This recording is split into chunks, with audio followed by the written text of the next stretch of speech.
ሰላም ወላጆች እንዴት ናችሁ? አሁን ያለንበት ወቅት የክረምት ወቅት ስለሆነ ክረምት ደግሞ ትምህርት ቤት ልጆች ስለማይሄዱ በተለያየ ልቅ በሆነ ሁኔታ መግባት መውጣት ከሆነ ምን እንደሚያረጉ ምን እንደማያረጉ መመሪያ ካልተሰጣቸው እነሱም ለምደውት የነበረውን ለ10 ወራት በሰዓት የመግባት የመውጣት ነገሮችን በሰዓት የማድረግ ያለ ማድረግ ዲሲፕሊን ሊተውት ሊረሱት ይችላሉና ይሄ 2 ወር ከትምህርትም ከተለያየ ዲሲፕሊንም ሊርቁ ይችላሉ። ያ ብቻ ደግሞ አይደለም ቤት ውስጥ ካለ ሰው ጋር ሊጋጩ አለመግባባት ሊፈጠር እነሱም ሊያዝኑ ይችላሉ። ስለዚህ በተቻለን አቅም ወላጆች በተለይ ትምህርት ቤት ያልገቡ ልጆች ካሉን ትምህርት ቢኖርም ደግሞ ሙሉ ቀን ስላልሆነ የተለያዩ ፕሮግራሞችን ልጆቻችንን በሚመጥንና ባማከለ መልኩ ልናወጣላቸው ይገባል። እኔ እንግዲህ እንደ ምሳሌ ይሄን ከዚህ በኋላ የምነግራችሁን ፕሮግራም ለልጆች አውጥቻለሁኝ። እናንተ ደግሞ ይጠቅማል ብላችሁ ካላችሁ በዚህ ይሄንን ሙሉውን መውሰድ መቀነስም እንዲሁም ከዚህ በላይ ደግሞ የቤታችሁን አውድ ባማከለ መልኩ ደግሞ ማስተካከል ትችላላችሁ። እኔ ግን እንደ ምሳሌ አድርጌ ይሄንን ነገር አነሳላችኋለሁ ማለት ነው።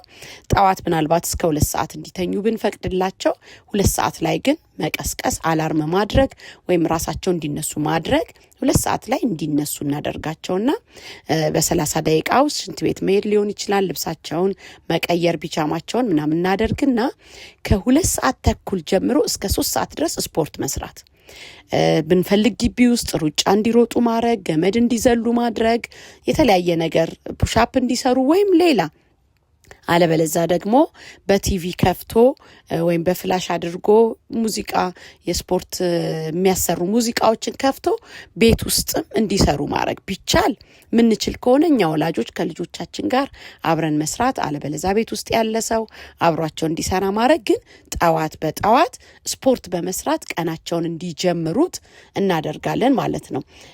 ቀጥሎ ደግሞ ከ3 ሰዓት እስከ 3 ሰዓት ተኩል ባለው ደግሞ ቁርሳቸውን እንዲበሉ እናደርጋቸዋለን ማለት ነው።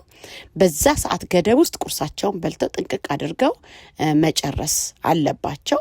ከዛ ከ3 ሰዓት ተኩል እስከ 4 ሰዓት ጥቂት ወጣ ብለው አውትዶር ወይም ኢንዶር ውስጥ ቤት ውስጥም ሆነው ጨዋታ እንዲጫወቱ ምግቡን በልተዋል ትንሽ ሪላክስ እንዲያደርጉ ለምሳሌ ቃቃ እንዲጫወቱ ብሎክ መገንባት ካለ የግንባታ ጨዋታ ካርታ ካለ ቅልልቦች ድብብቆች ኩኩሉ የተለያየ ነገር አብሯቸው የሚጫወት ሰው ካለ እንዲጫወቱ እንፈቅድላቸዋለን ማለት ነው።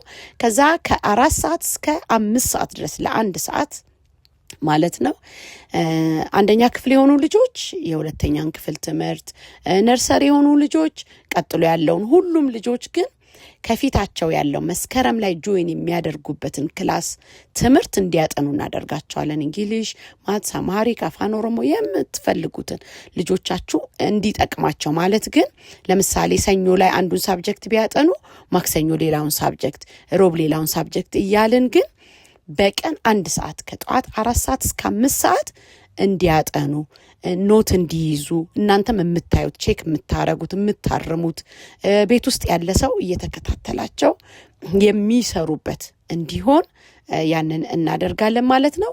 ከ5 ሰዓት እስከ 6 ሰዓት ደግሞ ውጪ ከተቻለ ውጪ ካልሆነ ደግሞ ቤት ውስጥ እንደገና ድጋሚ እንዲጫወቱ እናደርጋቸዋለን።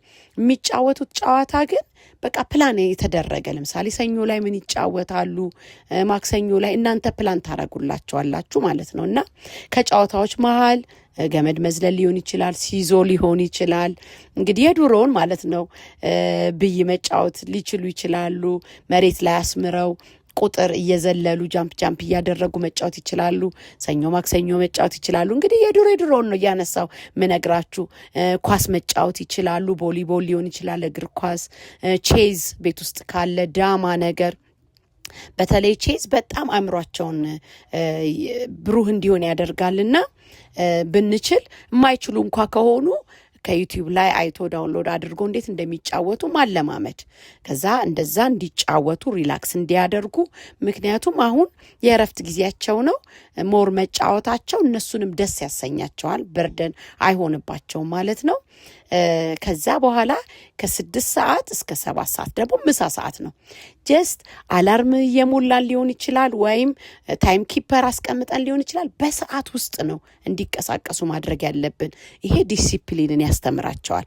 ዝም ብሎ በዘፈቀደ የሆነ ነገር ማድረግ እንደማይገባቸው ይማራሉ ማለት ነው። ከ6 እስከ 7 ምሳ ከበሉ በኋላ ብንችል ምሳ ሰዓት ላይ ምሳ ሲቀርብ አብረው ኢንቮልቭ እንዲያረጉ እንዲያቀርቡ የተበላበትን እንዲያነሱ ምናምን እያደረግን እናሳትፋቸዋለን። ተጣጥበው ከዛ ከ7 እስከ 8 ናፕ እንዲያደርጉ እንዲያርፉ እንዲተኙ በቃ ናፕ እንዲያደርጉ ተከታትለን አልጋ ላይ ወጥተው በስነ ስርዓት ናፕ እንዲያደርጉ እናደርጋቸዋለን ማለት ነው። ከዛ በኋላ 8 ሰዓት ላይ እንቀሰቅሳቸዋለን። 15 ደቂቃ ፊታቸውን መታጠብ ኦር ወጥተው አየር ይቀበላሉ። ከ8 ሰዓት ከሩብ እስከ 9 ሰዓት ከሩብ በአቅማቸው የተለያዩ የቤት ስራዎችን እንዲሳተፉ አድርጓቸው።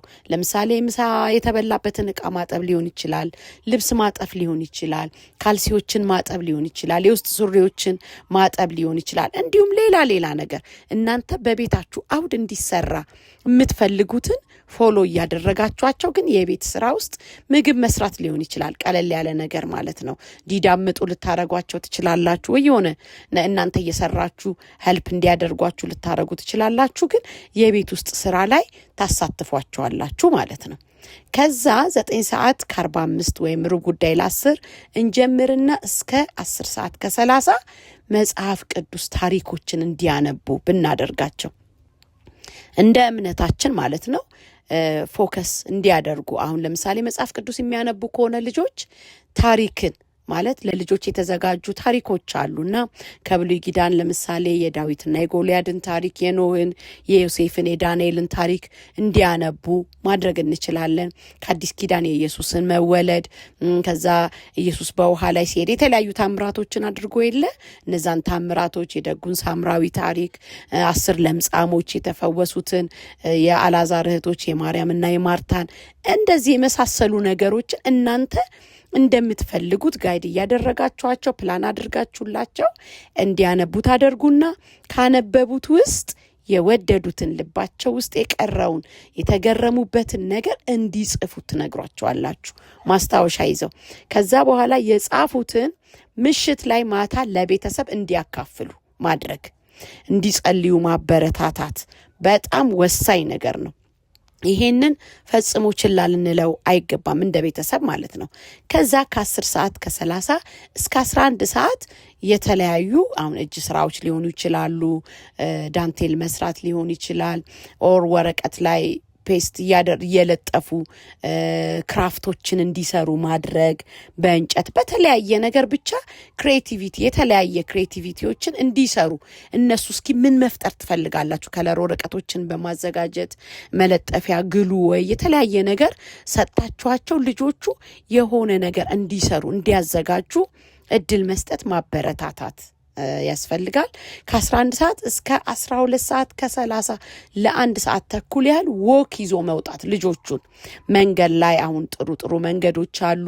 ካስፈለገ አንድ ታክሲ ተሳፍራችሁ መሄድ ወደ ከተማ፣ ከዛ ወክ አድርጋችሁ ብዙ ሳትርቁ ማለት ነው ወክ አድርጋችሁ ተፈጥሮን እንዲያዩ እንዲያደንቁ።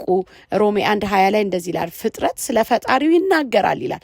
እግዚአብሔርን በዛ ፍጥረት ውስጥ ሰው ሰርቶት እንኳ ቢሆን ያንን ያማረ ነገር ውብ የሆነ ነገር እንዲያዩ እንጂ እንዲያረጉ አይኖቻቸው ጥሩ የሆነ ነገር በየአካባቢያችን ራሱ በትንሹም ቢሆን የተሰሩ መናፈሻዎች፣ ጋርደኖች አሉ። ኢቭን ወክ ማድረግ ዝም ብሎ ረጅም መንገድ መሄድ፣ ከዛ በእግር መመለስ እንዲደክማቸው እና ማታ ጥሩ እንቅልፍ እንዲተኙ ያደርጋል። ከዛ 12 ሰዓት ተኩል ወደ ቤት እንመለሳለን። ከ12:45 ማለት ሩብ ጉዳይ ለ1 ጀምሮ እስከ 1 ሰዓት እንግዲህ ወክ አርገዋል። ፊታቸው አዋራ ነክቶት ሊሆን ይችላል። ቀን ሙሉ አዋራ አለው። እግራቸው እጃቸውን ትጥብጥብ እንዲሉ እናደርግና 1 ሰዓት ላይ እስከ 1:45 እራት የምንበላበት ሰዓት። እራት በጊዜ መብላት ለልጆችም ለአዋቂም በጣም ጥሩ ነገር ነው። ከመሸ በኋላ እራት አለመብላት ማለት ነው። ስለዚህ የእራት ሰዓት እንዲሆን እናደርጋለን። ከዛ በኋላ ከ1:45 እስከ 2:30 ለ45 ደቂቃ ውሏቸውን ለቤተሰብ እንዲያካፍሉ፣ ምን አስደሰታቸው፣ ምን አስከፋቸው፣ የገጠማቸው ነገር አለ ወይ፣ ምን የተለየ ነገር አገኙ፣ እንደገና ደግሞ መጽሐፍ ቅዱስ ሲያነቡ ምን ተማሩ፣ የእግዚአብሔርን ቃል ለቤተሰብ እንዲያካፍሉ፣ ደግሞ በተረዱት በገባቸው ነገር ላይ ደግሞ እንዲጸልዩላቸው፣ አመስግነው ወደ መኝታቸው እንዲሄዱ ማበረታታትና ይህንን በአግባቡ ሲያደርጉ እንግዲህ ማበረታቻዎች፣ ሽልማቶች ያስፈልጋል። እኔ እዚህ ጋር አሁን ማደርግላችኋለሁ እንደ ቻርት ነገር የሰራሁት ማለት ነውና እያንዳንዱ ቀኖቹ ኮከብ አላቸው፣ የራሱ ስታር አለውና ስታሩ ላይ ለምሳሌ ግሪን፣ የሎና ሬድ ማለት ቀይ፣ አረንጓዴና ቢጫ ከለር ትቀቡታላችሁ። ምንድነው ይሄንን የሚያሳየው? አረንጓዴ ዌልደን በጣም ጥሩ አድርገው ያ የተቀመጠላቸውን ስኬጁል ከሰሩ የዛን ቀን አረንጓዴ ይቀባል ማለት ነው። ግን ግማሹን ሰርተው ግማሹን ከተውት ደግሞ ቢጫ እናደርግላቸዋለን። ምንም ካልሰሩ ደግሞ ቀይ ይቀባል ማለት ነው። ሰኞ እንደዛ ማታ ላይ እናንተ ከዛ በኋላ በጣም ብዙ ግሪን ከሆነ ያላቸው በሳምንት ውስጥ ማለት ነው። አሁን ከሰኞ እስከ ዓርብ ትቆጥሩና ቅዳሜና እሁድ በአቅማችሁ በምትችሉት ልክ ትሸልሟቸዋላችሁ። እነዚህን ልጆች ካፌ ወስዶ መጋበዝ ሊሆን ይችላል፣ ሲኒማ ፊልም እንዲያዩ ማድረግ፣ ዋና ቦታ መውሰድ ሊሆን ይችላል። የተለያዩ ማለት መጋበዝ፣ ሆቴል መውሰድ ትችላል። እንደየ አቅማችን ኬክ መጋበዝ ሊሆን ይችላል፣ ጁሶችን ኤኒቲንግ ማለት እናንተ 5 ስታር ሆቴል ማስገባት የሚችል ሌሎች ነገር ማድረግ የሚችል ሰው ያንን ማድረግ ይችላል። በአቅማችን ግን ከሰኞ እስከ ዓርብ ላሳዩት ዲሲፕሊን፣ ለዚህ ለወጣላቸው ፕሮግራም ለተከተሉበት መከተል ቫልዩ እንዳለው ዋጋ እንዳለው እንዲገባቸው እነሱም እንዲረዱ የሚከታተላቸው ሰው እንዳለ ባላደርገው ብለው ቸልተኛ እንዳይሆኑ በሳምንቱ መጨረሻ ቅዳሜን ወይ እሁድን የሆነ ሽልማት ታዘጋጁላቸዋላችሁ ማለት ነው።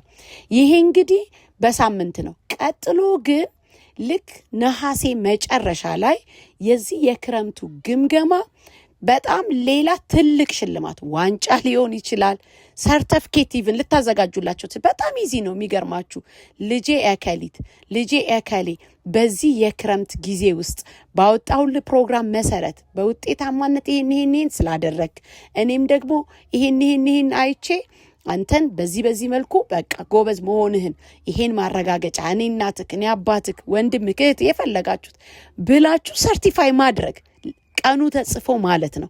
ቀላል ነገር ይመስላችኋል፣ ግን ቀላል ነገር አይደለም።